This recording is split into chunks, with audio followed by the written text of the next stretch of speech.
modul gratifikasi ini. Nah di sini di bagian admin modul ini saya harus situs memberikan pendampingan supervisi klinis dan percakapan dengan paradigma berpikir coaching secara langsung dengan sejawat. Nah di sini rekan sejawatnya saya sangat ambil Mas Johan ya, Pak Johan selaku guru biologi kelas 11.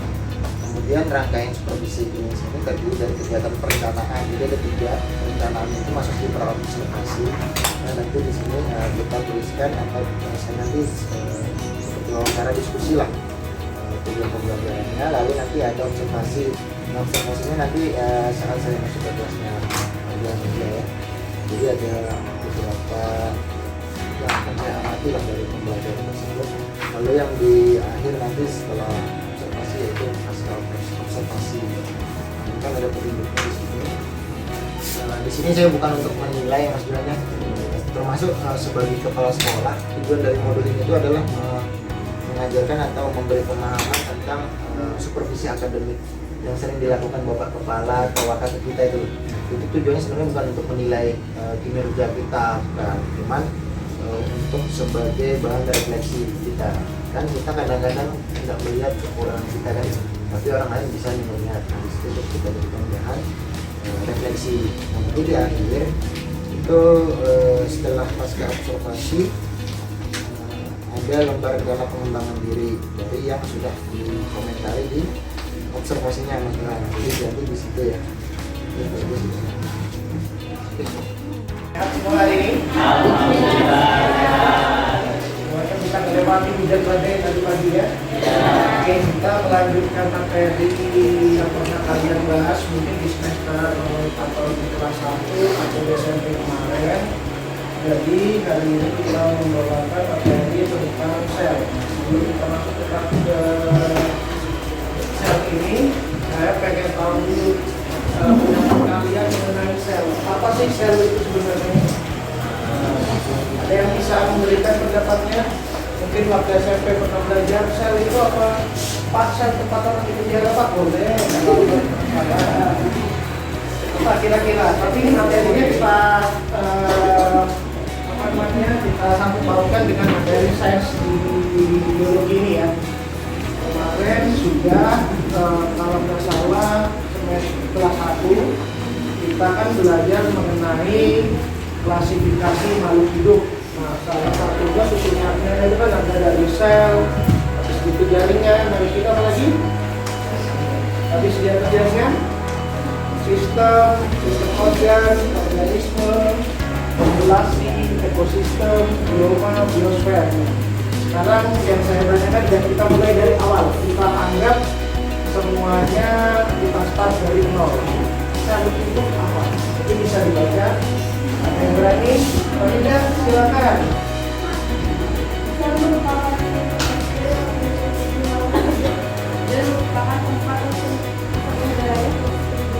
Oke, menurut Wahida, sel merupakan unit terkecil penyusun makhluk hidup. Kira-kira yang disampaikan oleh Wahida itu benar atau salah, atau ada pendapat lain? Mungkin Antri bisa memberikan masukan atau pendapatnya. Mantapin, wah, Antri biasanya mantap nih, suaranya sudah keras.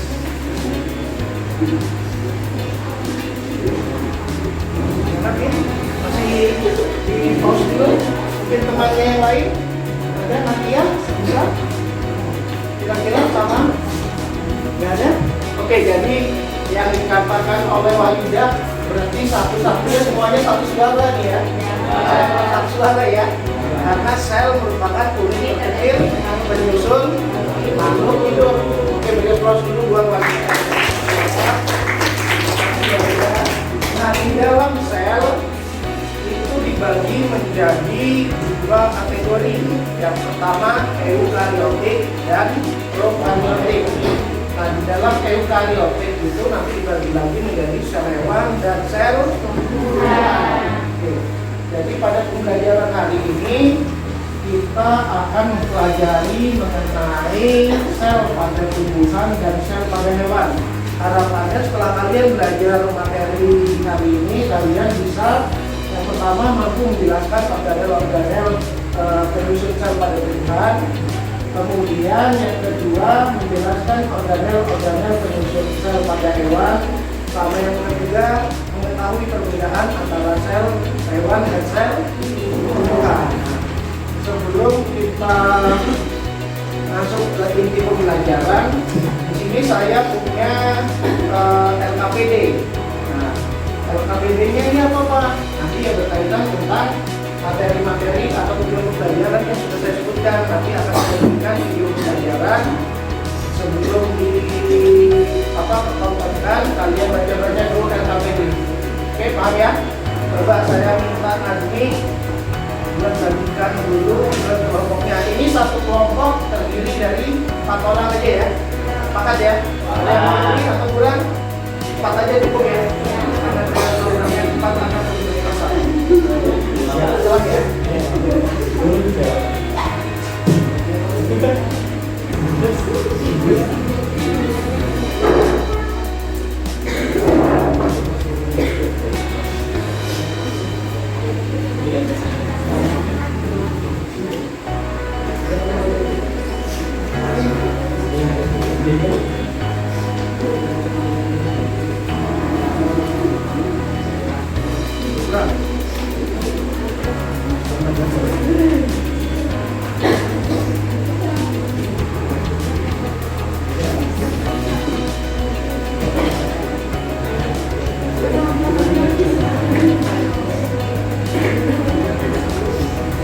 Oke, sambil kalian baca-baca mengenai LKPD-nya, sambil saya jelaskan ya isi LKPD-nya.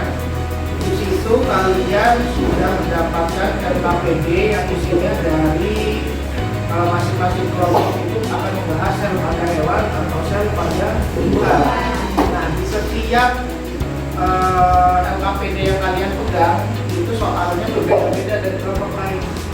Jadi nanti kita saling bertukar informasi saat presentasi. Nanti kalian jawab dulu sebisa kalian soal-soal atau tugas yang tidak ada di LKPD. Nah, ini saya mau mempertontonkan atau memperlihatkan mengenai materi awal ya. Jadi istilahnya tadi saya sudah sebutkan eukariotik sama prokariotik. Mungkin dari kalian ada yang sudah lupa, mungkin saya anggapnya lupa ya, karena ini setidaknya kalian pernah dengar. Jadi kalau lupa jadinya agak kurang ngerti ya. Jadi kita review lagi materi mengenai eukariotik.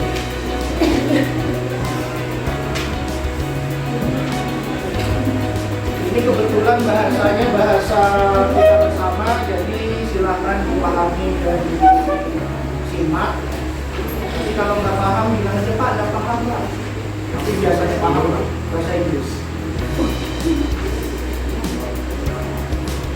There are many different types of cells in our bodies. Coba pakai subtitle ya.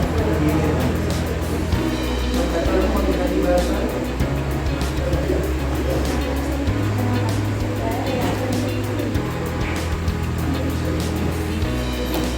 Kita subtitle-nya pakai bahasa Inggris yang All living things are made up of cells.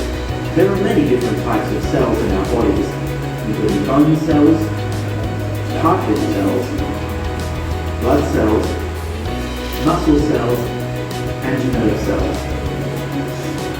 The broadest classification of cells is into 2 groups, eukaryotic and prokaryotic. There are a number of differences between these 2 types of cells.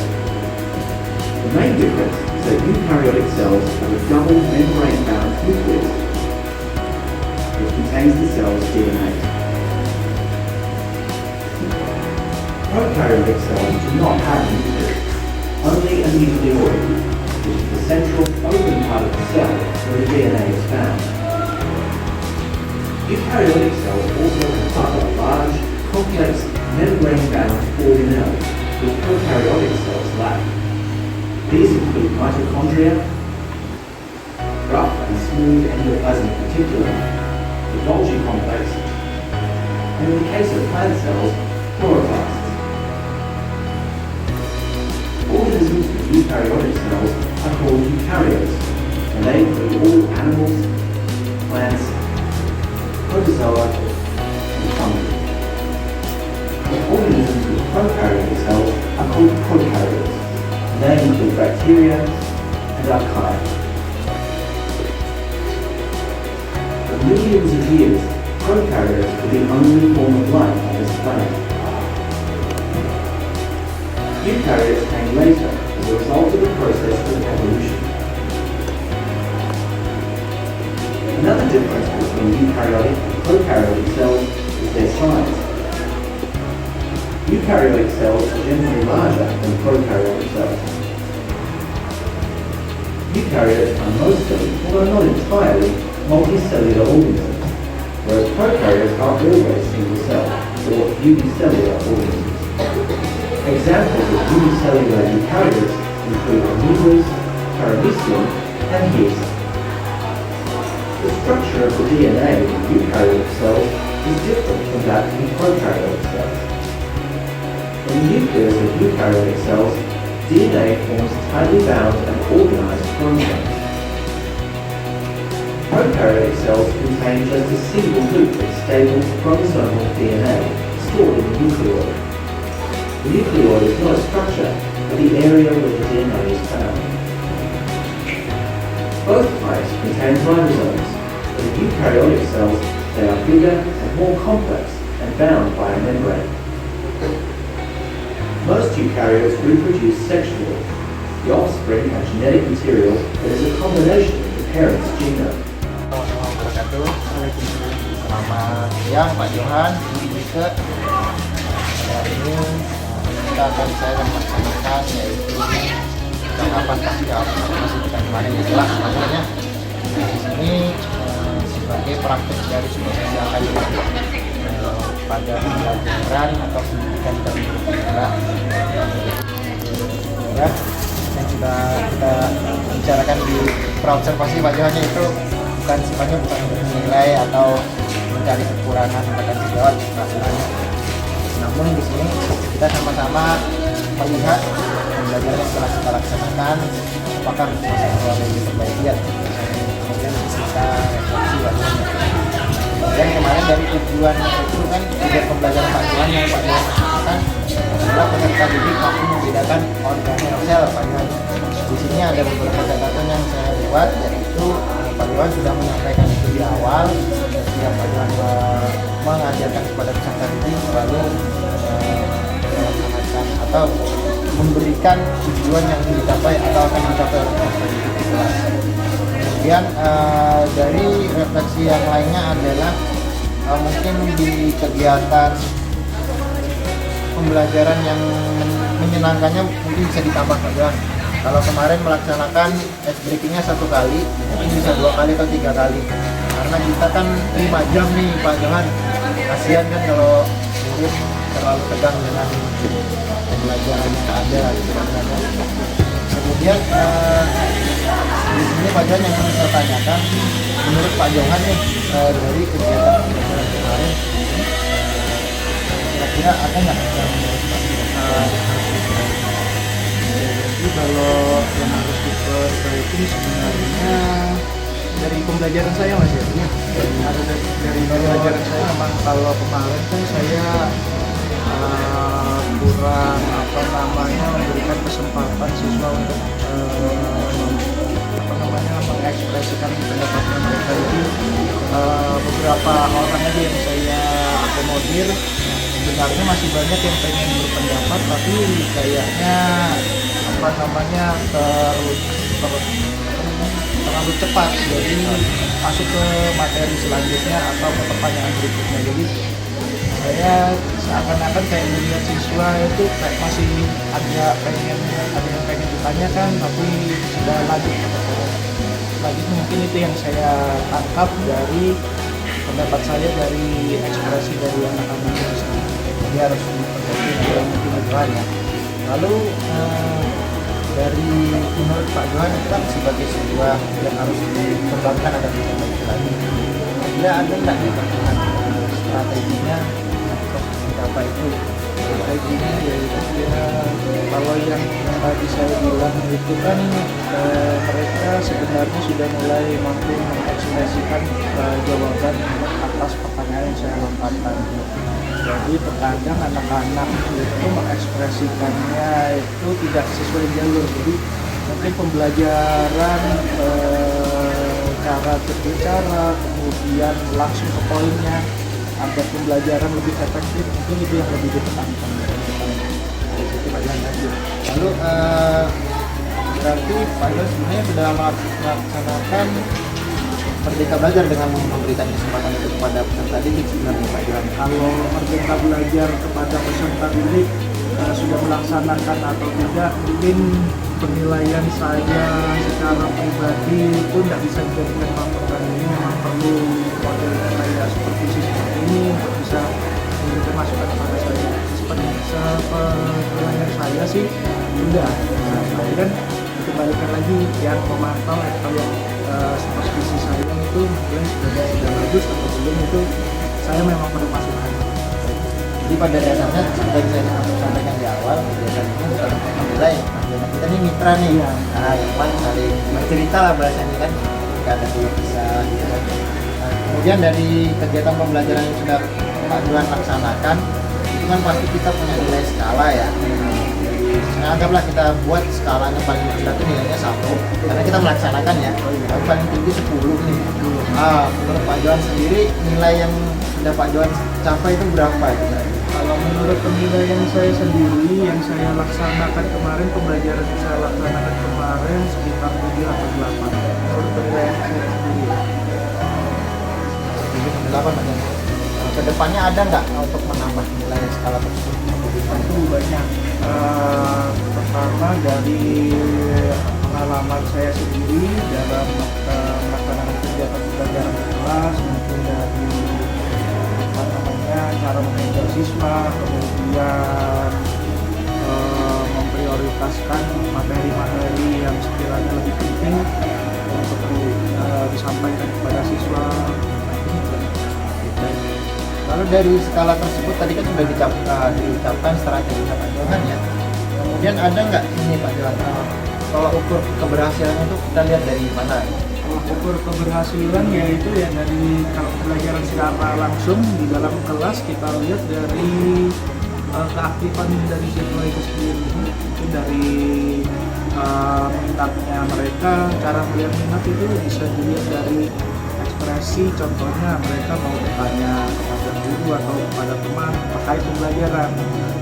Itu berarti salah satu ukur yang saya lakukan di kelihatan Pak Johan ya, cara ini siswa ini atau murid ini berminat apa antusias apa tidak itu jelas ya Pak Johan. Oke, kita sekarang berbicara ke mereka Pak Johan memperbaiki atau meningkatkan pembelajaran ini, strategi khususnya itu bagaimana Pak Johan? Saya sudah disampaikan tadi, lalu ada nggak kira-kira hambatan hambatan terbesarnya tuh ada apa enggak? Hambatan, kalau hambatan sebenarnya tentu ada. Sebenarnya kan kita ini berproses, apalagi anak-anak yang saya ajarkan kelas 11, mereka ini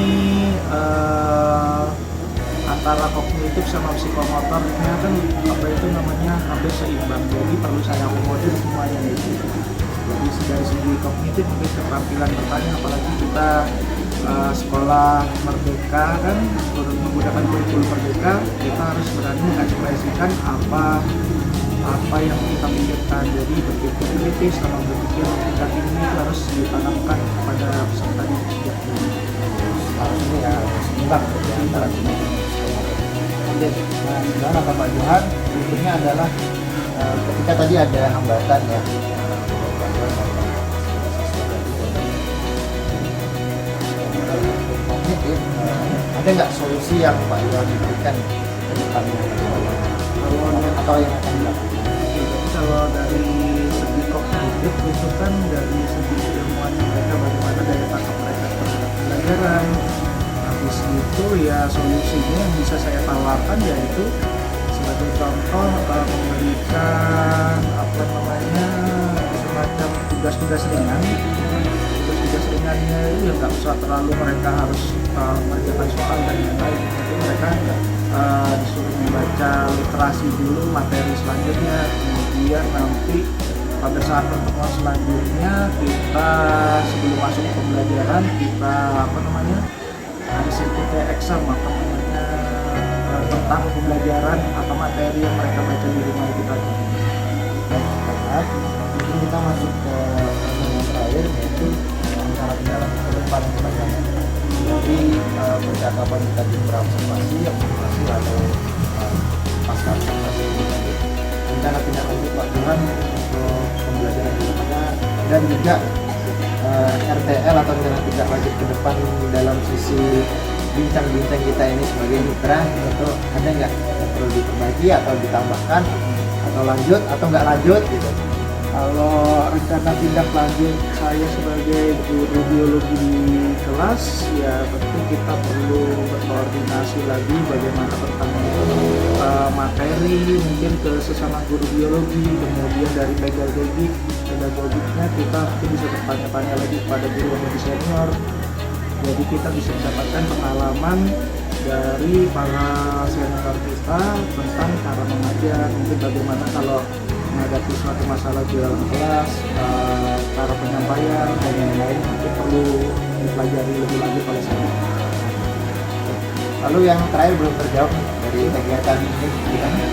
Kegiatan kita apa yang Pak Johan harapkan ke depannya? Apakah masih berkenan atau sangat berkenan? Kalau pembelajaran ini kan istilahnya pembelajaran untuk guru sendiri, walaupun kita di Monep ini saya tidak merasa di Monep karena kita refleksi Jawa, terus belajar sepanjang ayat, menerapkan pembelajaran sepanjang ayat, salah satunya dengan cara-cara yang seperti ini menurut saya. Oke, terima kasih Pak Johan ya. Kita sampai telah disampaikan dengan obrolan kita ini, dan bertujuan, dan kita berharap supaya pembelajaran itu berpusat pada murid sehingga kita bisa menemani murid kita mencapai kebahagiaan dia sebagai masyarakat maupun untuk dirinya sendiri gitu Pak Johan, berdasarkan dengan kodrat alam dan juga kodrat zamannya. Itu kalau kata Diajar Dewantara. Terima kasih Pak Johan, semoga sehat selalu. Munike, terima kasih telah menyaksikan obrolan ini. Ya, terima kasih. Assalamualaikum warahmatullahi wabarakatuh. Terima kasih. Yuk, ada tanggapan?